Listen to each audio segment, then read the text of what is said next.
Hello, and welcome to another episode of the Good Boxing Podcast with your host, Josh Sias. Happy Good Friday, whatever you celebrate. I just want to wish everyone a very, very nice weekend, and I hope you enjoy the weekend. However, this weekend we do have fights, and I wanted to kind of give my prediction on the big fight this weekend taking place between Carl Frampton and Jamel Herring. Now, at first, this fight was a little difficult to predict, and honestly, I kind of been going back and forth on this whole fight. But after doing a deep dive, I just wanted to keep this short and sweet and give you guys a definitive prediction. Jamel Herring, you already know the story. Veteran, trained under the potentially actually the number 2 pound for pound, Terrence Crawford's coach, Bomac. He certainly is coming onto his own. Had a couple of early losses in his career, and now he seems to be on the up and up. This fight with Carl Frampton is, and I'm not going to lie to you, is his biggest fight to date. Carl Frampton's a big name, known, has wins over Leo Santa Cruz, has a war with Josh Warrington.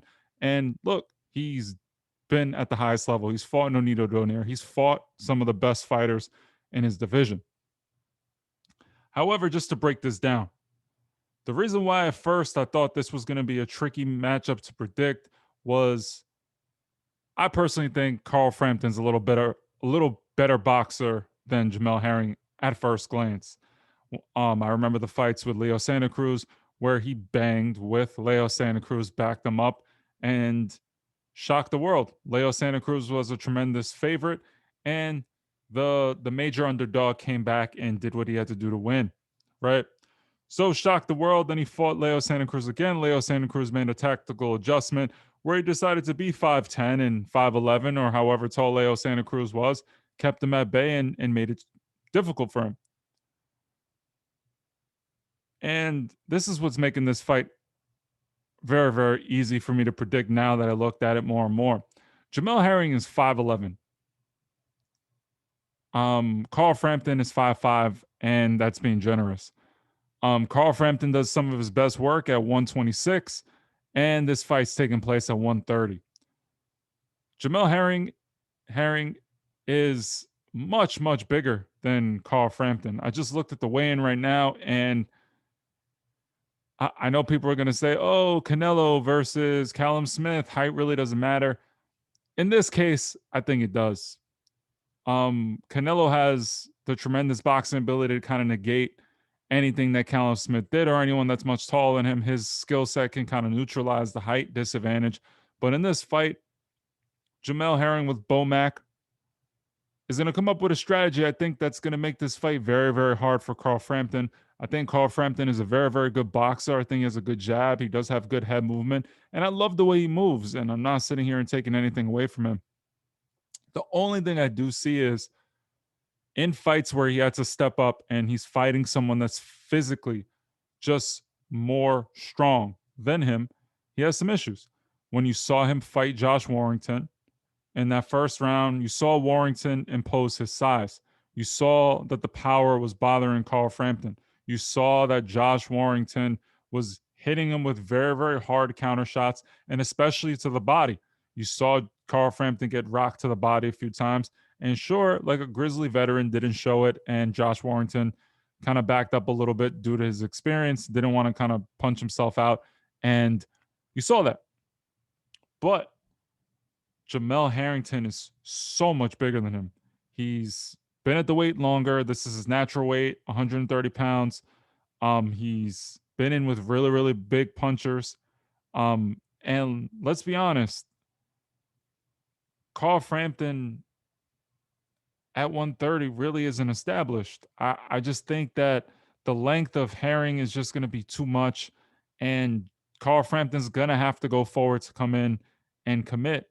And when he's coming in, if Bomac, knowing what I know about Bomac, you saw him try to implement it with Maurice Hooker against Virgil Ortiz, and he has some success. But Bomac's going to make you stick and move. If you have the height advantage, he's not going to want you to sit there and exchange.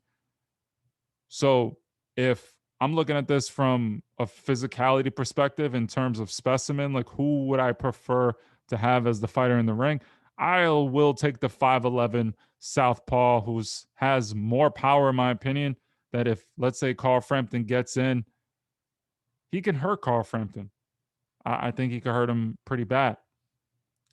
However, I think in this fight, Carl Frampton's going to find himself chasing Jamel Herring around the ring. He's going to be falling short and he's going to have his spots because Carl Frampton is a crafty fighter. I think Carl Frampton is a substantially good fighter. I just think 130 is kind of big for him. I know Javante Tank Davis fights at 130, 135, and he's probably around the same height, but Carl Frampton doesn't punch like Javante Davis. You saw what Javante Davis did to Leo Santa Cruz. Carl Frampton couldn't do that to Leo Santa Cruz.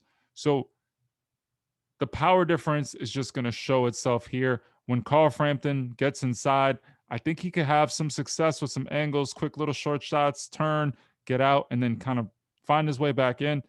But I just think Herring is going to have his moments. And if he backs up, scores some rounds early in the fight, and Carl Frampton has to take more risks, I think when Herring decides to bang with Carl, he's just going to get the better of the exchanges. I'm not going to sit here and say that I don't think Carl Frampton can win. I'm just thinking, from my perspective, tactically, X's and O's wise, in the ring, I just think that Herring is just going to pose too much of a matchup threat for him. I don't think they would put this fight together the way Herring has carried his career. He already has 2 losses, but I just think Carl Frampton right now bit off a little more than he could chew, and I'm kind of surprised he's taking this fight, to be honest with you, especially with COVID and whatnot. A lot of people aren't sharp. So, you know what? This fight, truthfully, I think is just going to go Jamel Herring's way, and I'm just going to say that. If Carl Frampton wins, I really wouldn't be surprised because Frampton is a good fighter.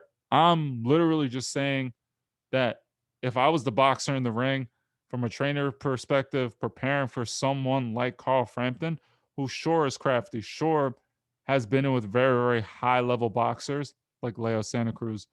Josh Warrington's a pretty high level fighter.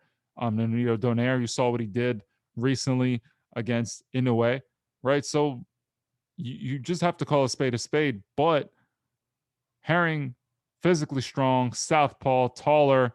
Frampton has been out for a minute. He hasn't really fought anyone substantial in a while.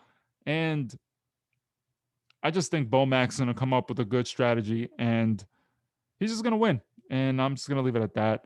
That's the episode for today. Feel free to follow the podcast on Instagram at Good Boxing Podcast if you're not already. And also, if you want to see this video episode and check out all the new stuff that's coming, feel free to subscribe to the YouTube channel, Good Boxing Podcast. Thank you very much and happy Good Friday. I just wanted to give you my prediction. And I think Jamel Herring is going to beat Carl Frampton pretty comfortably. But Carl Frampton's no bomb. I'm not trying to sit here and say that about him because I do like the kid, but I just think size, the strategy, the toolkit for Jamel Herring is just going to be too much, and it's going to be Herring's coming out party because it's going to be the biggest win of his career, and he's going to get a nice win on his resume. That's the episode for today. Thank you again. Hit like if you like the video, and feel free to share, subscribe. Be well.